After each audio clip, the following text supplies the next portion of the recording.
There we go. So take it away. All right. Good morning, everybody. We'll be waiting a few seconds here as folks are able to trickle in. I think it takes a little bit of time, so we'll just hang tight until we have everybody transferred over.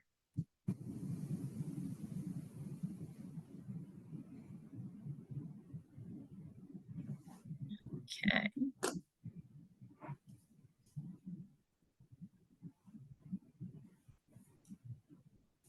Looks like there's still a few people coming in. All right. Okay. Excellent.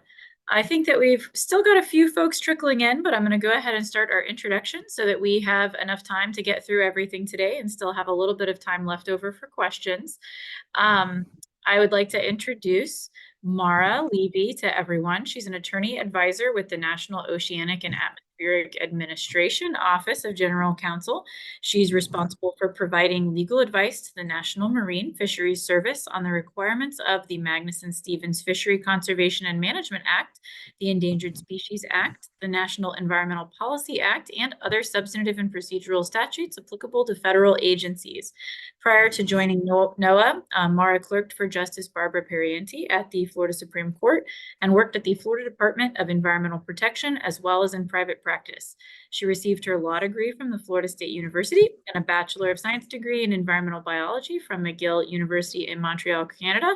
And if I do say so, she's a delight, and you're going to enjoy this presentation this morning. The way that this will work is that you can use the Q&A function that's at the bottom of your screen to type out a question. If you have a question that's particularly relevant to a slide that we're covering, I might interrupt the presentation to go ahead and ask it. But if I don't get to your question immediately, it might be because I'm saving it for the end, where we'll try to do a few minutes for some of our Q&As. So if you'd like to ask more general questions, you can go ahead and save those for the end for me, and that would make my life as moderator a little bit easier. Thank you so much. I'm Laura Rowe, the Vice Chair of the Animal Law section. It's very nice to see everyone here today. Thank you for joining us and for joining our section. Don't worry, I'll make another plug at the end. And with that, I will hand things over to Miss Mara. Thank you so much. Hi, everyone. I'm really glad to be here. And I'm excited to talk to you today about management of federal fisheries. I will say that it's a very large topic. There is a lot that I could have potentially covered. So I'm just scratching the surface on some of these things. There's a lot we could talk about. So if you have questions, feel free to ask. I assume everyone can see my screen. If you cannot, jump up and down and let me know. We're going to talk about management of federal fisheries and kind of what's required under that act and the various considerations that make it what I call a balancing act. So, can you still see my screen? No, it disappeared. It disappeared? Okay, let's try again. I think I hit cancel because I was on the wrong thing. There you go. We're back. All right. Now we're back. Now I'm going to go to the right screen. I have too many screens in front of me. Okay, so federal fisheries are managed under the Magnuson-Stevens Fishery Conservation and Management Act. This was first enacted in the 1970s, and it has gone through several amendments. So it was signed into law in 1976. The primary purpose when the act was signed was to eliminate competition from foreign fishing fleets off U.S. coasts. And it relates to federal jurisdiction for fisheries, and that extends seaward of the boundary of each of the coastal states out to 200 nautical miles from shore. And so generally, most states have a boundary from their shoreline out to 3 nautical miles. There are exceptions to that, most notably in this area on the Florida West Coast, in the Gulf, and Texas have 9 nautical miles generally, but for the most parts, the states have 3 miles. This act included an innovative regional public-private management framework. It created the Fishery Management Council system, which we're going to talk about in a little more detail. This is also the subject of several pending lawsuits, and this is one of the hot topics we'll cover later in the presentation. So it was amended in 1996 to require identification and rebuilding of overfished fisheries, further minimize bycatch and identify and protect essential fish habitat. So more conservation measures have been added to the statute over time as the focus went away from eliminating that competition from foreign fishing. If a fishery is overfished for a general purpose, it just means that the biomass is too low to sustain the stock into the future. So you don't want that. You want a biomass that's big enough that you can continue to harvest forever.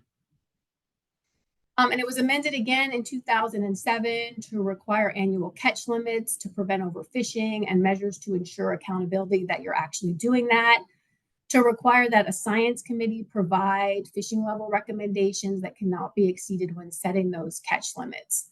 And so overfishing is the idea that you're taking things out too fast. So we have the basic concepts of you want a high enough biomass to support the fishery, and you also want to harvest at a rate that's sustainable into the future. The Act is administered by the Department of Commerce. So the Act refers to the Secretary of Commerce throughout, but the Secretary of Commerce has delegated much of her authority to the National Marine Fisheries Service, which is an agency within the Department of Commerce. And so from a management level, most things happen at the level of the National Marine Fisheries Service.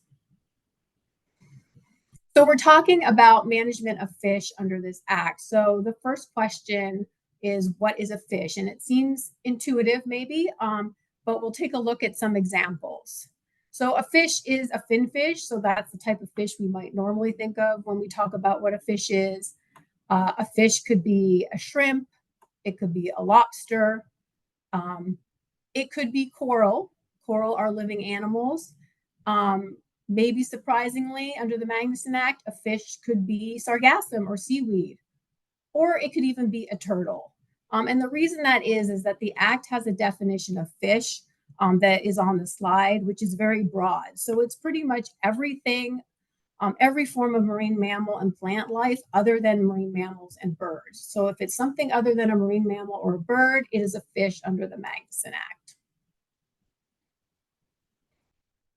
So this is just a little bit of information about the volume or number of stocks that are managed under the Magnuson Act.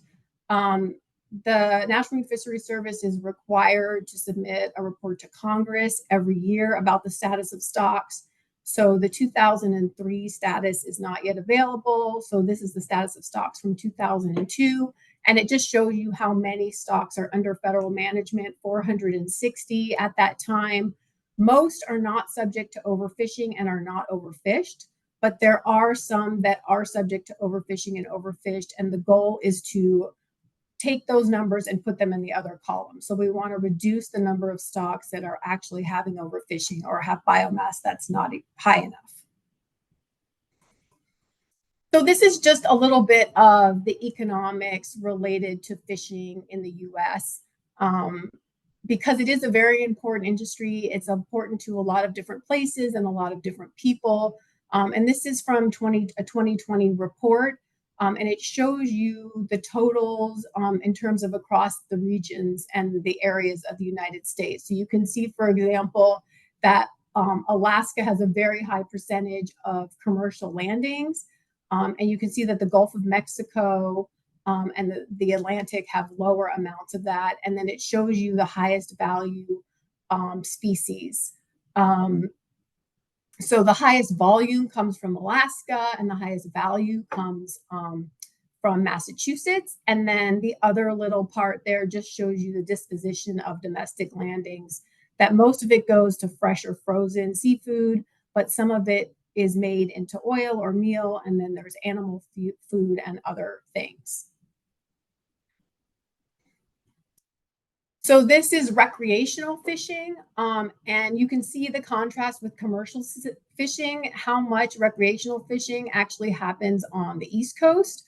The Pacific Coast has very small percentage of recreational fishing. The Atlantic coast and the Gulf Coast have the highest percentage, and by far the most recreational fishing happens in Florida. If you look at the list on the side there, Florida has by far the greatest number of angler trips. If you add Florida and North Carolina together, those two have the most angler trips of all. You can combine all the other ones and you won't reach that total. So for Florida, recreational fishing is very important to its economy. So a little bit about how the Magnuson Act tells us to manage these resources. So it sets up this regional fishery management council system. And there are 8 regional fishery management councils, and they're by area. So this is the list of the 8, and they're around the country. And I'll show you a graphic in a minute that sort of shows you where their jurisdiction is. And so they generally are in charge of making recommendations for their region. The Secretary of Commerce directly regulates and manages without recommendations from these councils highly migratory species. And those generally are the ones that occur on the East Coast, like tunas, marlins, sharks, swordfish. So as I said, each council has specified jurisdiction and membership, and I'll talk briefly about that.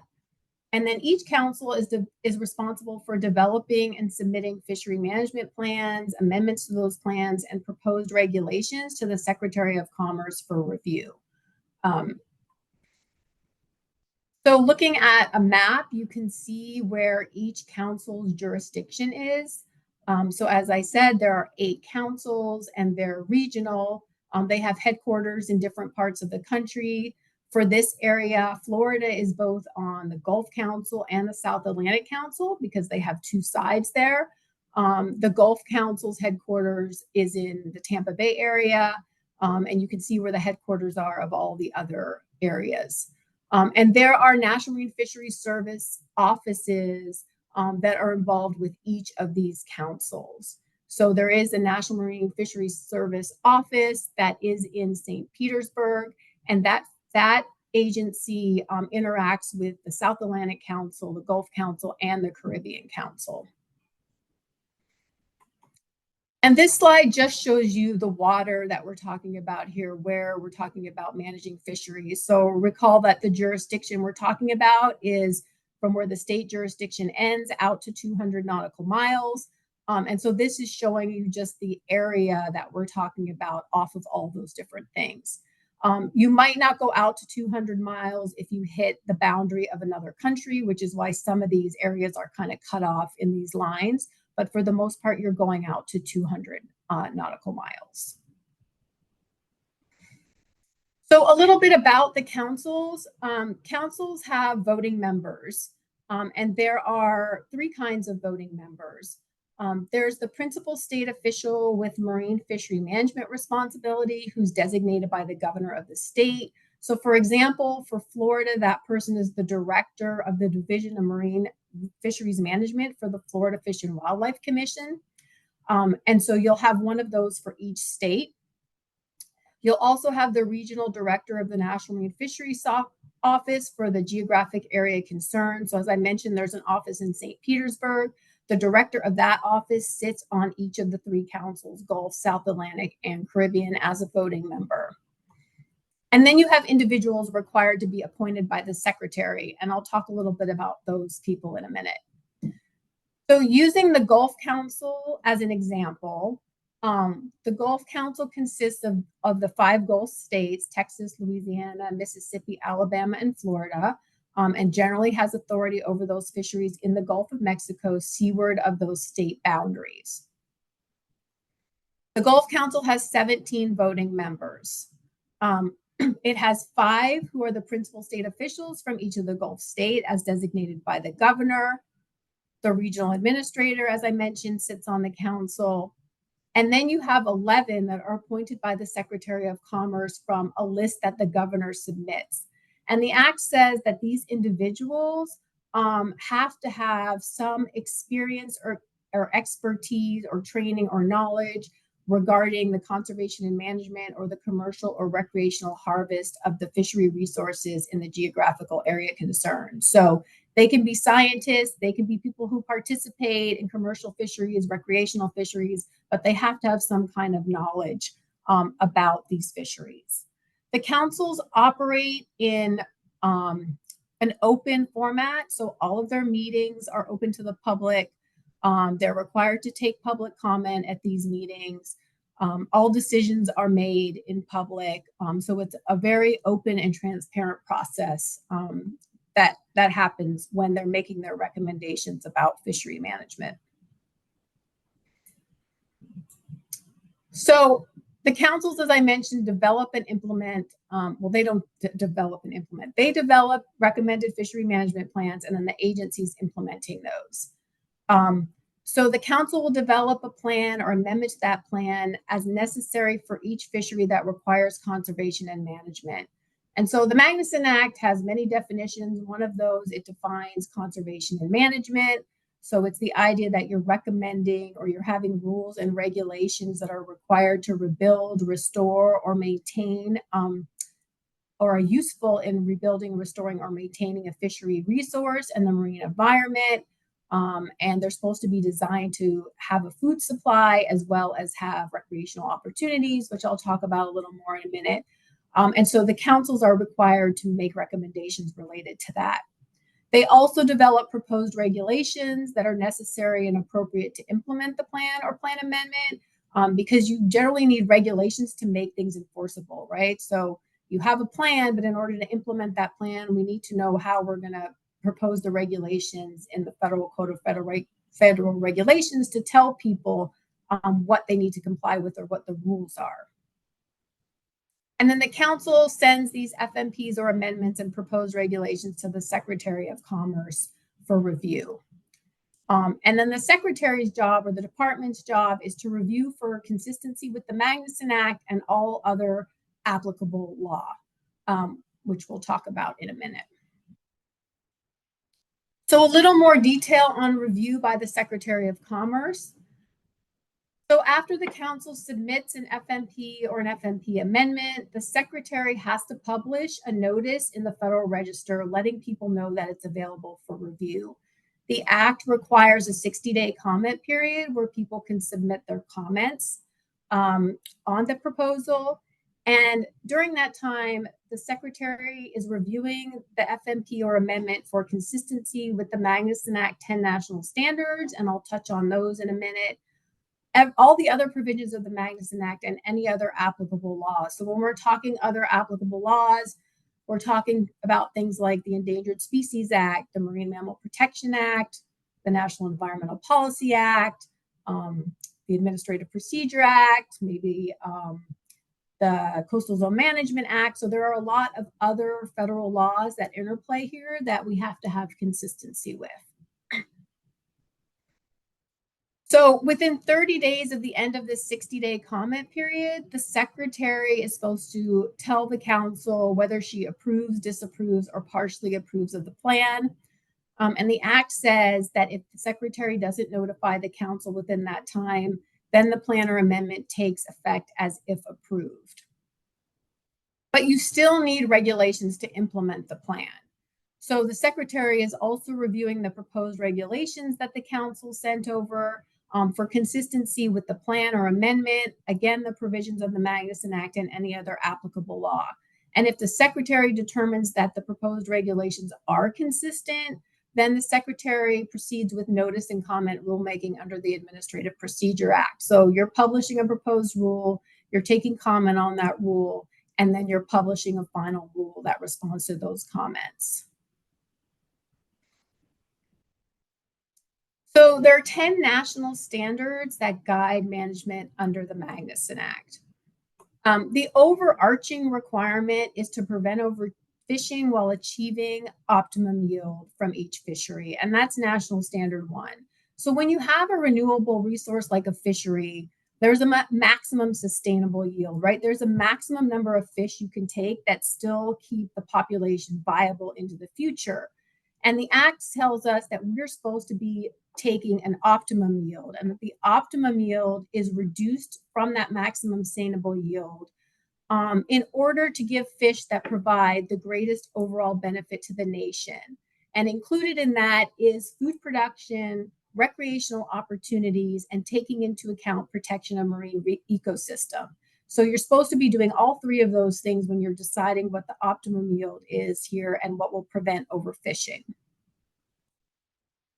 National Standard 2 says that management decisions have to be based on the best scientific information available. So anything you're going to do, you should be doing it based on the best information you have. And the reason that it's based on the best information you have is because we're always developing information. So we have to act on what we have now and make the best decisions. And those decisions can be revisited in the future if you get new information that indicates that that is advisable. So some of the other required considerations under the Act are equitable allocation of fishing privileges. So if you decide that you need to divide up what's allowed between, recreational and commercial or different gear types or things like that, then you have to do that in a fair and equitable manner. You're supposed to be looking at minimizing costs and avoiding duplication, minimizing adverse impacts on fishing communities, minimizing bycatch and bycatch mortality, and then promoting safety at sea. And some of those have little asterisks by them because the language in the Act and all of those national standards has this to extent practicable. And to the extent practicable implies that a weighing is necessary. Because you can only do something that's practicable. If we want to minimize bycatch and bycatch mortality in overall, then we just wouldn't allow fishing, right? But we can't do that and still achieve the overarching goal of getting optimum yield. So we have to minimize to the extent practicable. And that's the same with all of those other ones. So this case, Natural Resource Defense Council versus Daly, was a case that talked about kind of how the national standards interplay with each other, and specifically how National Standard 1 interacts with the other national standards. It was a challenge to a summer flounder catch limit.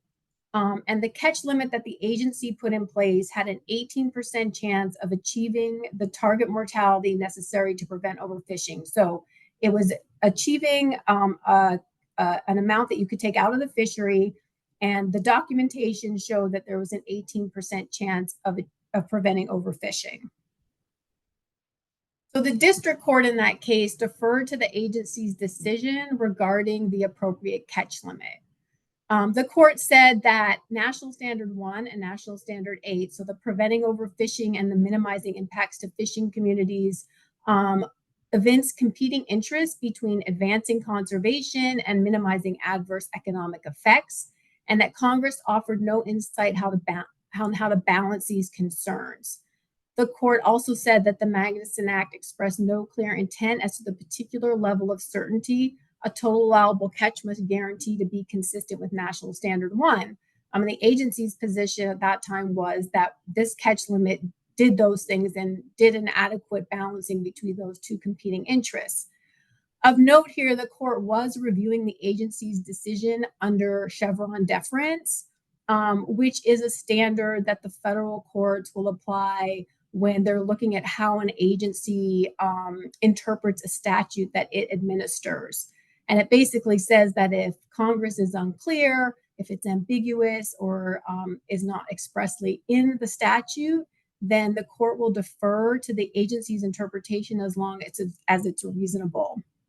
You may be aware of the fact that this particular doctrine is currently before the U.S. Supreme Court, actually in a couple of cases that are also National Marine Fisheries Service cases, where plaintiffs challenged a rule that required vessel owners to pay for observer coverage.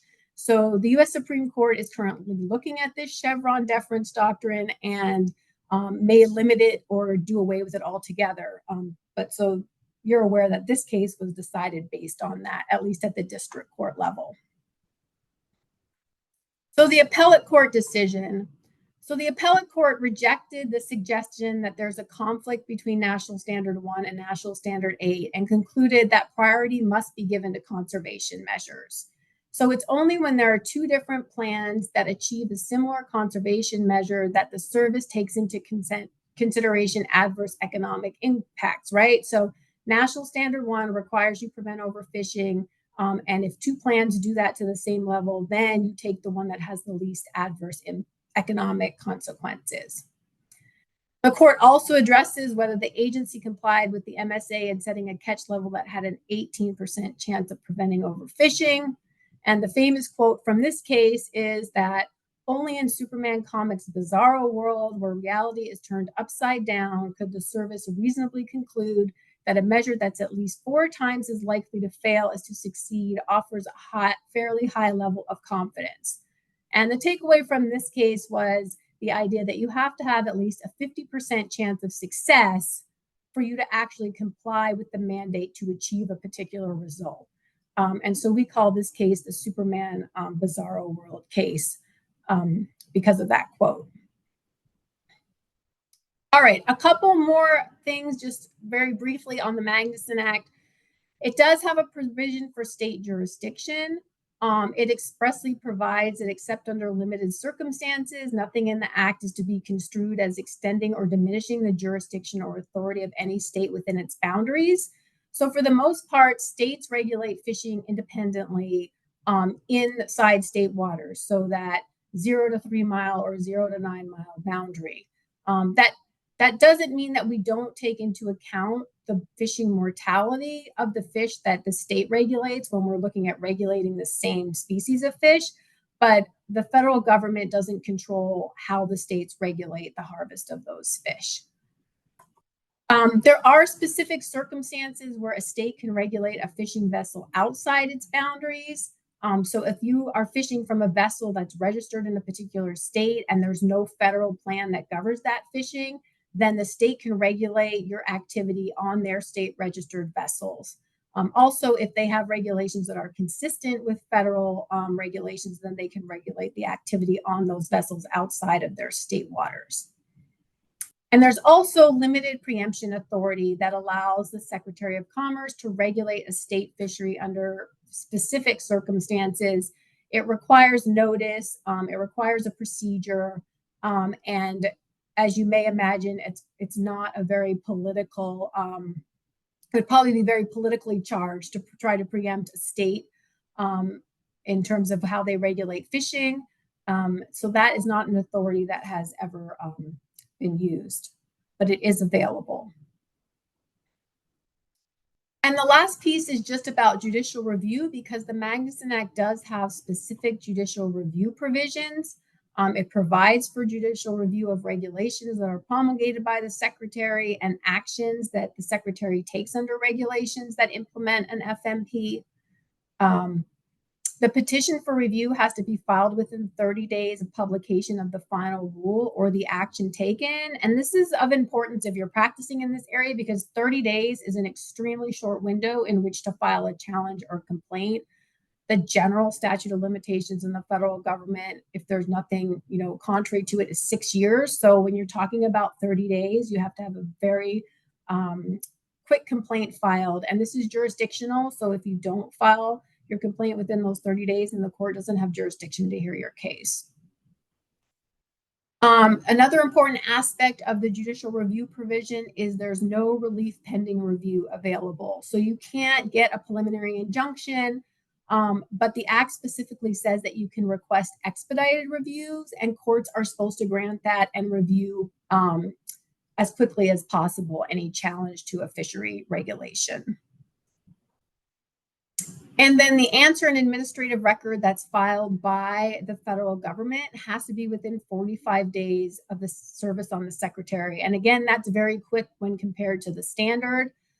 Most of these cases, practically all of these cases, are decided on an administrative record.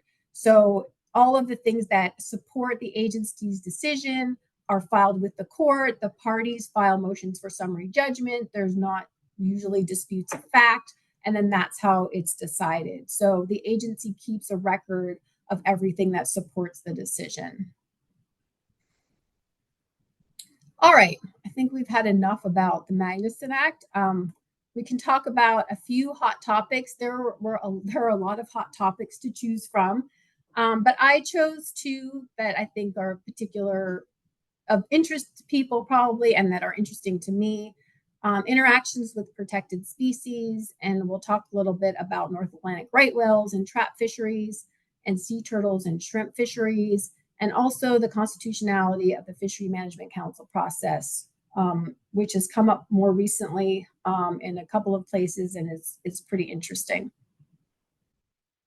So North Atlantic right whales and trap fisheries. So right whales have been listed as endangered since the 1970s.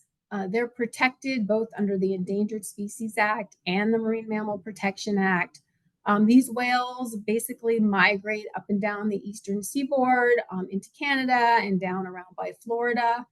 And their biggest threats are vessel strikes and entanglements in fishing gear, particularly trap lines.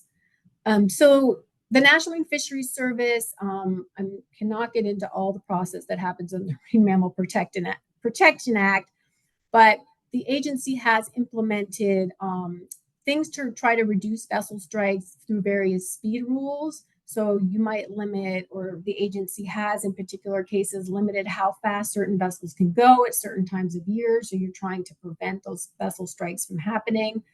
And you can address entanglements in gear by various regulations, like having lines that break apart if the whale interacts with them, having less lines to the top, closing certain areas to these trap fisheries or these lines that go to the top when you know the whales are going to be there. So there are various things that you can do to try to limit interactions. So this is just showing you the population, how it increased somewhat through the 90s up to 2010, but starting in 2017, there's been a particularly sharp decline. There's only about 360 individual whales left. And it just shows you kind of the outbreak of the number that are dead, or serious injuries are those that tend to lead to death. And you can see that entanglements and vessel strikes, again, are what's causing the most damage here.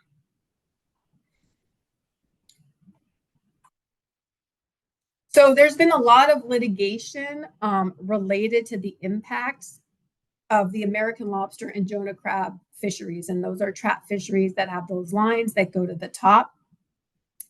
So since 2018, the National Marine Fisheries Service has lost several lawsuits brought by conservation groups related to the adequacy of the measures to protect the species from entanglement gear. And you have to keep in mind that we're talking about protecting the whales, but we're also talking about impacts to things like American lobster. And one of the decision notes that the lobster supply chain has an economic benefit of approximately $1 billion annually, and benefits a lot of fishermen and their families. So you have these two things that are really a lot in tension. And you kind of have to figure out how to protect the whale, but still allow people to have these important fisheries.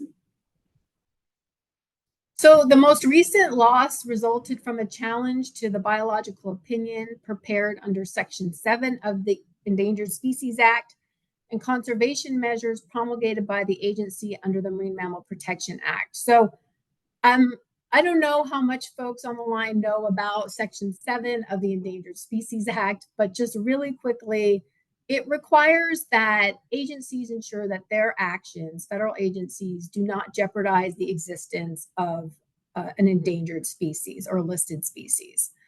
And to do that, the agency that is taking the action consults with the conservation agency that's in charge of protecting the species to make sure that what they're going to do will not jeopardize that species, will not lead to extinction of the species.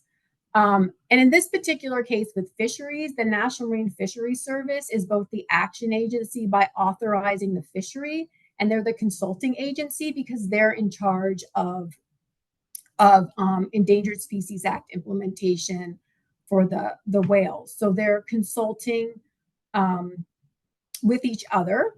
And what they do is they produce a biological opinion that basically says, this won't jeopardize, hopefully. And those biological opinions include incidental take statements that account for any take of the animal, like any death of the animal that may happen in the fishery. And then that way, when those takes happen, you're not subject to the Section 9 prohibition on take. So generally, the ESA and the MMPA, they prohibit take of these animals that are protected. So you can't hunt them, harass them, kill them, injure them, anything like that. And you need some mechanism to allow the fisheries to, or other actions to proceed, even if that's going to happen, as long as it doesn't jeopardize the actual species. So that's what the biological opinion does. But it interacts here with the Marine Mammal Protection Act, because under that act, then you have to ensure that any take doesn't meet a certain threshold. And so the two acts interact.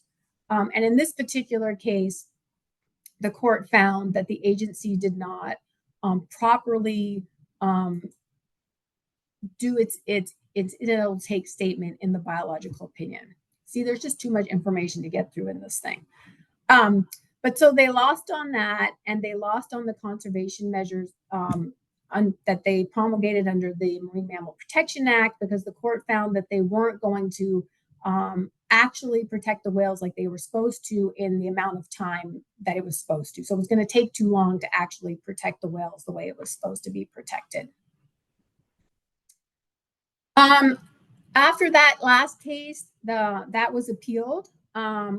And by the industry, and the DC Circuit Court reversed the lower court's decision, finding that the National Marine Fisheries Service had improperly relied on worst case scenarios or pessimistic assumptions in determining whether the fishery jeopardized the survival of the right whale. So the court basically said, you shouldn't have relied on this. You need to go back and do it again, directed the district court to vacate the biological opinion that it upheld, and remanded those conservation measures without vacating them. And then also, in addition to this, Congress addressed this issue in an Appropriations Act, the 2023 Appropriations Act, and Congress effectively imposed a 6-year pause on the challenge to the sufficiency of those conservation measures, right, which is like having the weak links, seasonal bans on buoy lines, promulgated by NIMS. So the act basically says for the next 3 years, those conservation measures meet the requirements of the Endangered Species Act and Marine Mammal Protection Act. And during that time, NIMS is supposed to do more research about the protections for the whales. All right, so then moving on to shrimp fisheries and sea turtles.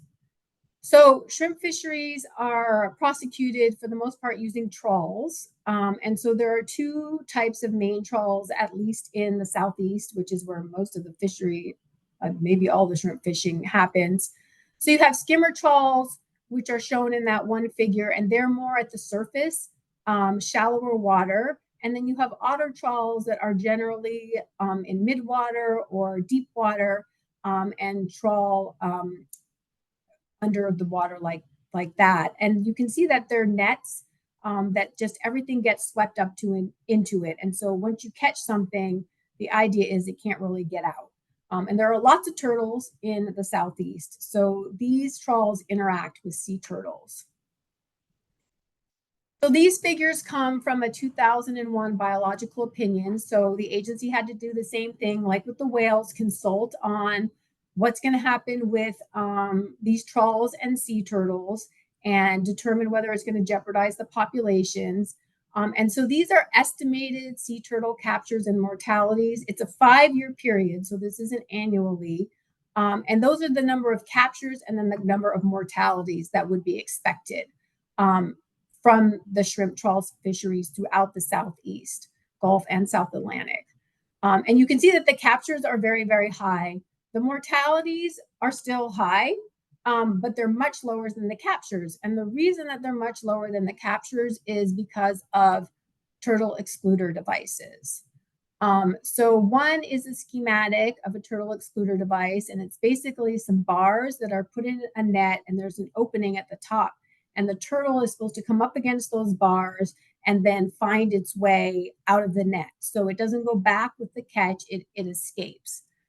And I have a little video of a turtle hitting up against the bars, and then it will find its way out and it will get released. So that is a way to try to really reduce the mortality of any sea turtle that happens to get caught up in these trawls. The biological opinion, states that a properly installed TED will result in approximately 95 to 98% of turtles being excluded from the net, depending on the size of the turtle, right? Because the bars are spaced. So if the turtle is smaller than the bars, then it's not going to necessarily escape. And also, the biological opinion said that testing indicates that a sea turtle escape rates range from 30 to 118 seconds. So they tend to get out pretty quickly.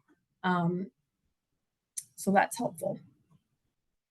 So TED requirements for shrimp trawls. So widespread use of TEDs on most shrimp trawls in the Southeast required since the 80s. Some types of trawls, skimmer trawls, pusherhead trawls, and wing nets can abide by tow time restrictions instead of using trawls. So those skimmer trawls, ones remember, were the ones that were up near the surface. And most of the trawls used in the Southeast are skimmer trawls and those otter trawls we saw.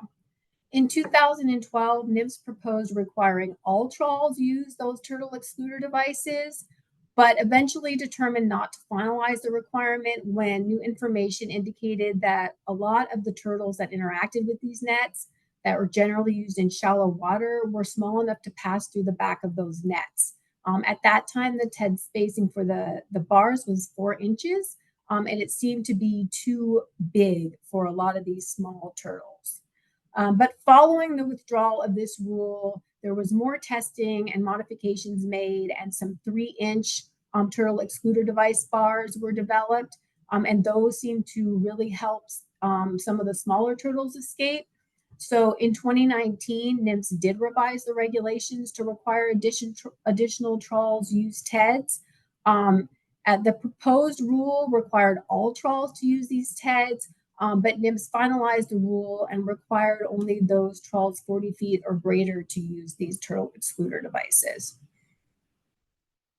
And the same biological opinion shows the reduction in mortality rate that is expected by implementation of that rule.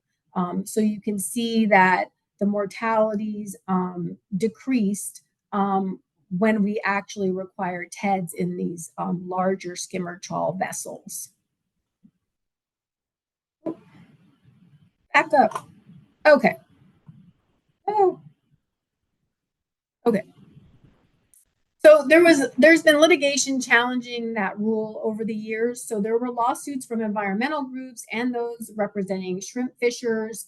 To date, NIMS has successfully defended the rule. So there was a case filed by Louisiana. Ultimately, the Fifth Circuit said that the Louisiana lacked standing to challenge the rule. And then there was also a challenge by Center for Biological Diversity, basically, saying that NIMS should have not reduced the rule to the 40-foot and over trawls. But that lawsuit, NIMS won that. That was in the DC courts. There's a new challenge filed by a Louisiana Shrimp Association. It essentially raises the same claims that the Louisiana case did, but this time it's filed by industry. So they may not have that same standing problem that Louisiana did. Okay. The final thing I wanted to touch on in terms of a hot topic is the Fishery Management Council structure. And so the issue here is whether the council structure and the way that members vote and are appointed to this council are consistent with the appointment clause of the United States Constitution. So I don't know how many folks are, involved in constitutional law or know about the appointments clause of the U.S. Constitution, but it basically prescribes the exclusive means of appointing officers of the United States. And there are generally 2 types of officers. There are principal officers. Those are the ones that are required to be nominated by the president and confirmed by the Senate. And then there are inferior officers.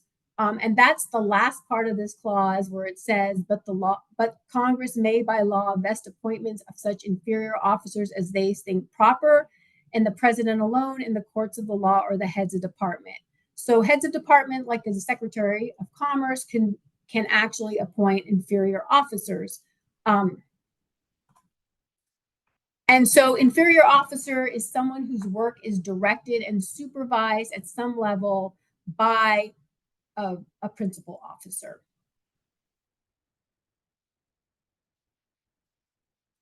And so the question here is whether the councils, in terms of their membership, right, recall that they have the members on there that are actually appointed by the secretary.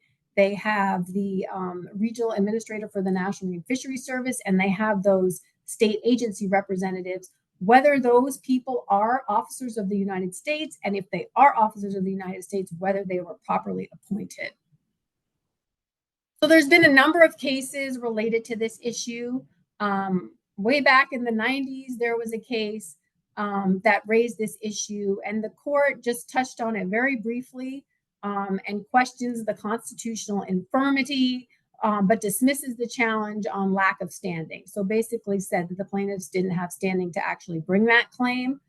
More recently, there was a case out of Alaska that again raised this claim, and that court followed the Ninth Circuit Court and said that plaintiffs don't have standing to bring the claim as well. More recently, there are 3 cases that are happening right now. The first one is Arneson and Bell. There are 2 cases that are consolidated in the District of Mississippi, currently on appeal in the Fifth Circuit. So that court disagreed with the Brennan Court and the UCEDA, the United Cook Inlet Court on standing, and said that there was standing and addressed the merits. And the defendants won. I put a question mark there, and I'll explain that in a minute. The other case, Lofsted case, is in New Jersey. That court issued its decision recently, and it's on appeal in the Third Circuit. That court also disagreed with Brennan and the UCEDA case on standing and addresses the merits, and the defendants did win that case. And then there's another case that's in the District of Maine, and that one is still awaiting a decision from the district court. So in the Arneson-Bell decision, the court looked at standing and rejected prior cases that addressed the issue and held that the plaintiffs had standing. So the court said that there was a redressable injury here, and so allowed for the merits, to consider the merits. With regarding the merits, the court said that council members are not mere employees, but are officers of the United States. So there's a distinction in the appointments clause cases about officers and employees. And officers are ones that hold continuing office and wield significant authority. And so in this case, the court said that these council members have specific terms, they have statutory duties, they have statutory compensation, and they have statutory appointment requirements. The court also found that they have last word capacity, so meaning they have significant authority, because if the Secretary of Commerce doesn't notify the council that a plan or a plan amendment is approved or disapproved, then it takes effect as if approved, even though regulations are still needed to implement a plan. So recall, I said that the Secretary, issues this notice for these plans and then has a certain amount of time to say whether the plan is approved or disapproved. And if not, then it's approved as a matter of law. And so this court found that that meant that the councils had this last word capacity. Then the court went on to decide whether they were principal officers or inferior officers. So remember, those principal officers actually need to be confirmed by the Senate. But if you're an inferior officer, you can be appointed by the head of the department. And found that the council members are inferior officers and have to be appointed by the head of the department. 2 of the 3 categories of council members, the court said were serving in violation of the appointments clause. So the ones that are actually the ones that are recommended by the governors and then appointed by the Secretary of Commerce, the court said that's fine because the Secretary of Commerce is actually appointing them. The regional administrator is not directly appointed by the Secretary of Commerce. So the court found that that was an issue, and also those state officials, so the ones that sit on there by virtue of their position on the state Marine Fishery Commission or things like that, are not necessarily appointed by the Secretary of Commerce. So the court found that that was not appropriate. The court also said that all council members except the NIMS regional administrator are unconstitutionally insulated from removal. So there was no full authority to remove the other council members by the president or the Secretary of Commerce. But I said the agency wins because the court ultimately upheld the rule that was being challenged.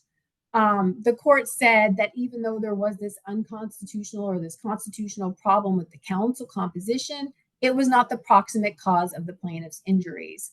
And it was not the proximate cause because a properly appointed National Marine Fisheries Service reviewed and approved the amendment.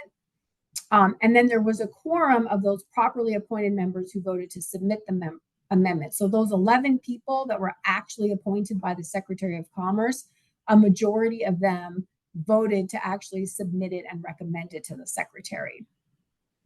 And with respect to the removal restrictions, the plaintiffs failed to show that they were harmed because there was no evidence that the Secretary had the desire to remove any of those council members or had any issues with the FMP amendment. So the court said under Fifth Circuit law that there was no basis to basically vacate the rule on that aspect. And then my last slide is just the Lofsted decision. Again, plaintiffs have standing. And respect to the merits, that court said flat out that council members are not officers of the United States. That court found that there was no significant authority because the council can only make recommendations to the Secretary, and that FMPs or their amendments have no legal effect. So although the amendment or the FMP itself can be approved as a matter of law, if the Secretary fails to act, the Secretary still needs to promulgate implementing regulations, or that there's nothing binding on the public. The court notes that the Arneson Court, the one that I just talked about, did not address the fact that the proposal that could take effect without any further agency action was an FMP, which itself was not binding. So those courts are now kind of in conflict, some of their reasoning. And again, those are both on appeal, and we have potentially another case that's going to be in a different circuit. So a lot of this is happening in different circuits, and it'll be interesting to see what the circuit courts do with the decision. And I think that was it for my slides. Ooh, wonderful. Wow. Sorry, my video is being weird again. Wonderful. I have received exactly one compliment. Nice presentation, Mara, from Greg. And then I have a question from one of our attendees who asks whether there is anything in the MFA that requires consideration of the protection, health, and well-being of marine mammals, i.e. dolphins, whales, including their food sources. What about mammals that are not designated as endangered? Right. So mammals that aren't designated as endangered marine mammals are all protected under the Marine Mammal Protection Act. And so as a general matter, you can't take those marine mammals. However, the Marine Mammal Protection Act has a big exception for commercial fisheries. So there's a whole separate process that happens for commercial fisheries. And it has to do with deciding how much mortality will be in those fisheries. The agency has to publish a list of those fisheries every year, designating them based on the mortality that they're going to cause. But that whole process basically exempts commercial fisheries from the take prohibition under the Marine Mammal Protection Act. It's way more complicated than that. For the fisheries that actually have a lot of take of marine mammals, you have to do this take reduction planning, which kind of goes into the right whale stuff. But for those fisheries that don't have a lot of takes, if they happen to take a marine mammal, then they're covered under that exemption in the Act. Perfect. That's I wonderful. could spend the whole thing on marine mammals, but I would love to listen to that CLE. And so we will work together on getting that one together as a follow-up to this wonderful presentation today. You have received more compliments in the chat now that I've mentioned that we accept them. And that ends it for the questions. If anybody has any questions, go ahead and type them furiously while I'm wrapping up here. But otherwise, I will say thank you very much to Mara Levy for joining us today on this webinar series. We're so excited to partner with the Environmental and Land Use section, and we thank everyone who was able to attend today. If you're looking for the CLE course number, it is 8323. Wow, the compliments are rolling in, Maura, just so you know. I can't even keep track of them now. But we are so grateful to everyone who was able to join us today. Please stay tuned for more exciting CLE content. Oh, people are asking for the course number. Again, that is 8323. And we hope that if you are interested in more content like this and other exciting animal law topics, which cross over with many other areas of practice, including environmental and land use, that you will join the animal law section. We are really a fun group. We hand out hot sauce. We have puppy pits at the Florida Bar Convention. We'd love to have you join us. Thanks again. And with that, I will conclude our webinar.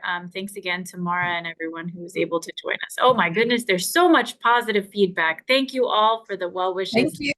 Very appreciated.